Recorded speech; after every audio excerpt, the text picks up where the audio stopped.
All right, so another piece that you'll want to know about is the MIDI controller will connect to the computer through a audio box. And that box here that we have is the Focusrite Scarlett 2i4. And so what happens is we plug the MIDI controller into this device through a USB cable, and then we run a USB cable to the computer.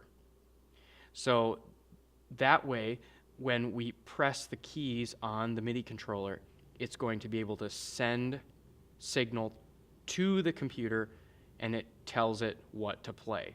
So then this box has an output to our soundboard so that when we hit those appropriate keys, it sends the sound that we want it to send.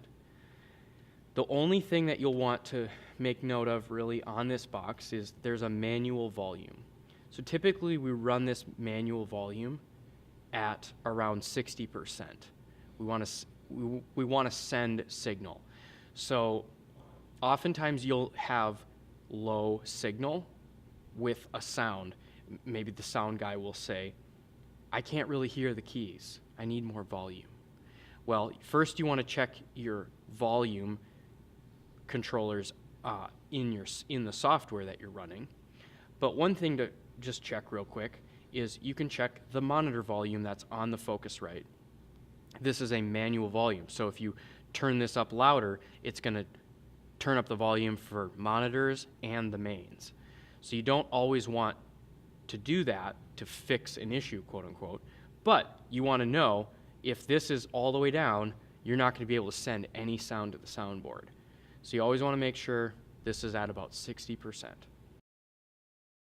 All right, so I want to show you a piece of equipment that I got recently and have been using with the keys and bringing it. And it's a MIDI controller for effects. So just like we talked about, this keyboard has all these knobs that you can turn and these pads that you can turn or press.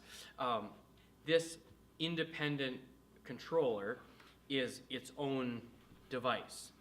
So what happens is it can plug in via USB to your computer, and then you can tell your computer to assign certain functions to these knobs. And what I like about this Korg Nano Control 2 is the buttons are really small, so it's really compact, and then also the knobs are very easy to know where you're turning the knobs. Unlike this keyboard, it's a great, really nice keyboard, but the knobs are just infinite. So you can turn them and turn them forever.